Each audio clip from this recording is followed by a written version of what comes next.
আমরা একটা অন্য জিনিস মারফত জানতে পারলাম যে প্রক্টর পিছনের দরজা দিয়ে বা অন্য কোনোভাবে চলে গেছেন, প্রক্টর আসলে এখানে নাই।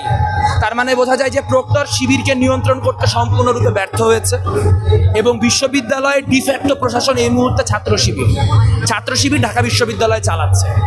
এই অবস্থায় যদি আসলে ঢাকা বিশ্ববিদ্যালয়ের আপামর শিক্ষার্থী তাদের রাজনৈতিক ভিন্নতা ভুলে ঐক্যবদ্ধ হয়ে মুক্তিযুদ্ধ বিরোধী শক্তির বিরুদ্ধে ঐক্য করতে না পারে, তাহলে বাংলাদেশের সামনে ঘোর অন্ধকার আছে। কারণ আমরা এই কথাটা মাঝে মাঝে বলি, কিন্তু আজ সত্যিই মনে হচ্ছে জাতির পতাকা খামচে ধরেছে সেই পুরনো শকুন।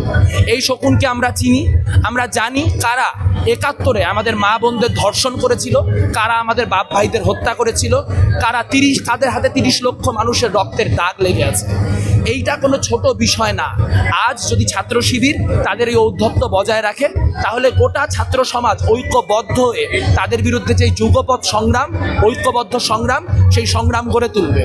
অবশ্যই আমরা ক্যাম্পাসে যে সকল ছাত্র সংগঠন রয়েছে, জাতীয়তাবাদী ছাত্র দল হোক, বাংলাদেশ ছাত্র ইউনিয়ন হোক, বিপ্লবী ছাত্র মৈত্রী হোক, ছাত্র ফ্রন্ট হোক, বা বাংলাদেশ গণতান্ত্রিক ছাত্র সংসদ হোক, বা যেই সংগঠনই হোক না কেন, তাদের নিজস্ব রাজনৈতিক ভিন্নতা, মতপার্থক্য অবশ্যই থাকবে, কিন্তু একটা জায়গায় আমাদের এক হইতে হবে। সেটা হচ্ছে ৭১-এর গণহত্যাকারীদের কোনো ছাড় নাই, ২৪-এর গণহত্যাকারীদের কোনো ছাড় নাই। ২৪-এর গণহত্যাকারীদের পরাস্ত করতে গিয়ে কোনোভাবেই ৭১-এর গণহত্যাকারীদের ছাড় দেওয়ার কোনো সুযোগ নাই।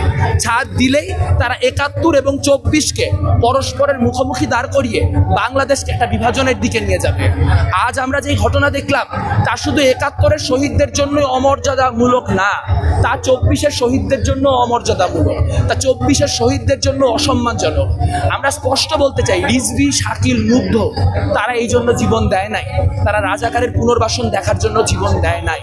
আজ যদি আমাদের ২৪-কে ধারণ করতে হয়, তাহলে ৭১-কে সহই ধারণ করতে হবে, এবং সেই ধারণ করার প্রথম পদক্ষেপ হলো জামাত শিবির রাজাকারের বিরুদ্ধে ঐক্যবদ্ধভাবে প্রতিরোধ করে।